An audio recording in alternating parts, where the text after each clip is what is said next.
자, 오늘은 미안하다는 이 말에 대해서 좀 색다른 얘기를 해볼까 하는데요. 우리가 흔히 생각하는 것과는 전혀 다른 아주 흥미로운 조언 하나를 깊이 파고들어 보겠습니다. 혹시 막 싸우다가, 그냥 이 상황을 끝내고 싶어서, 알았어, 미안해 하고 먼저 사과해 본 적 없으세요? 아마 다들 한 번쯤은 있으실 텐데요. 그런데 말이죠.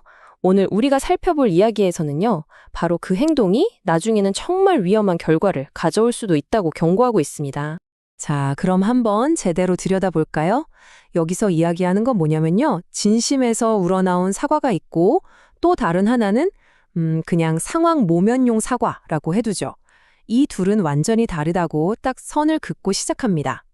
그러니까 이 상황 모면용 사과는 내가 진짜 잘못했다고 생각해서 하는 게 아니에요.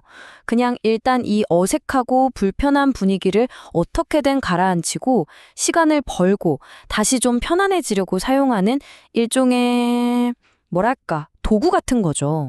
그래서 절대 그런 식으로 사과하면 안 됩니다. 그건 정말 큰 실수예요. 라고 아주 단호하게 말하는데요. 이게 그냥 보기에는 별거 아닌 것 같지만 사실은 엄청난 판단 착오라는 겁니다. 왜 그런지 설명하기 위해서 아주 강력한 사례 하나를 들어주는데요. 바로 한 부부의 이야기입니다. 이 부부의 이야기가 어떻게 재앙으로 치닫는지 한번 보시죠. 이야기 속 남편은요, 굉장히 마음씨가 좋은 사람이었어요. 그래서 아내랑 다툴 때마다 그냥 평화를 위해서 좋은 게 좋은 거니까 늘 먼저 사과를 했다고 합니다. 어떻게든 상황을 빨리 잠재우는 게 목표였던 거죠.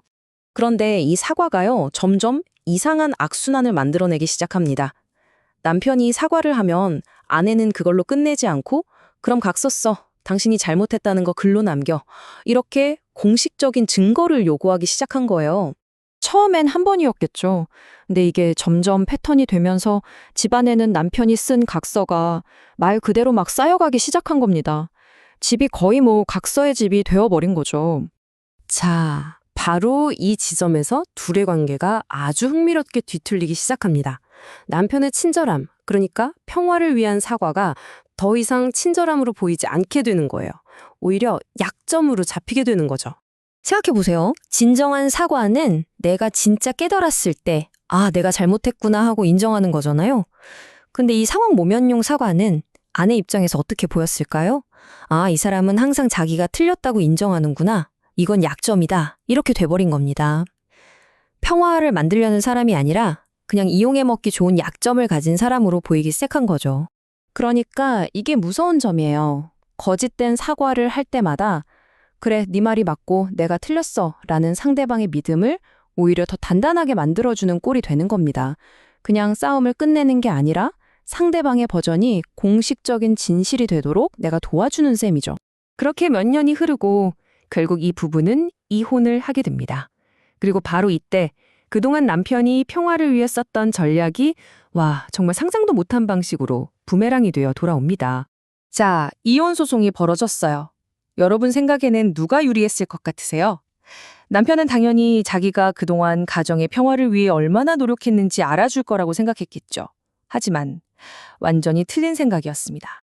남편의 모든 사과가요, 그를 공격하는 무기가 되어버렸습니다.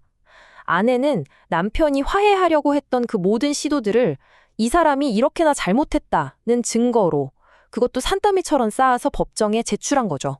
생각해보세요. 그동안 쌓아온 각서들, 사과하는 내용이 녹음된 통화, 미안해라고 보낸 문자 메시지들, 수년 동안 다 내 잘못이야 라고 스스로 인정한 기록들이 전부 증거가 된 겁니다. 법원 입장에서는 빼도 박도 못하는 본인 스스로 인정한 유책의 기록만 보게 된 거죠. 정말 끔찍하죠? 결과가 어땠을까요? 남편은 아무런 반박도 할 수 없었고 아내는 모든 증거를 손에 쥐게 됐습니다. 결국 남편은 수년간 아내를 괴롭힌 악당이 되어버린 거예요. 그의 좋은 의도요, 아무 소용 없었습니다. 서류로 남은 증거는 전혀 다른 이야기를 하고 있었으니까요. 자, 이쯤 되면 이 이야기가 우리에게 뭘 말하려는지 좀 감이 오시죠? 이 경고 뒤에 숨어있는 아주 중요한 원칙을 제대로 이해해야 합니다. 이걸 바로 옳지 않은 행동이라고 부르는데요. 내 잘못이 아니라는 걸 알면서도 사과하는 것, 이건 결국 나 자신에게 해가 되는 부정직한 행동이라는 겁니다. 이게 뭐 고집 부리고 뻣뻣하게 굴라는 말이 아니에요. 최소한 자기 자신에게는 솔직해야 한다는 거죠. 그럼 어떻게 해야 할까요? 공격적으로 나가라는 걸까요? 아닙니다. 대안은 바로 인내입니다. 당장 상황을 모면하려고 거짓된 사과로 서둘러 덮어버리지 말고 일단 기다리는 거예요. 그리고 나중에 서로 좀 진정되었을 때 그때 진실을 바탕으로 문제를 해결하라는 조언입니다.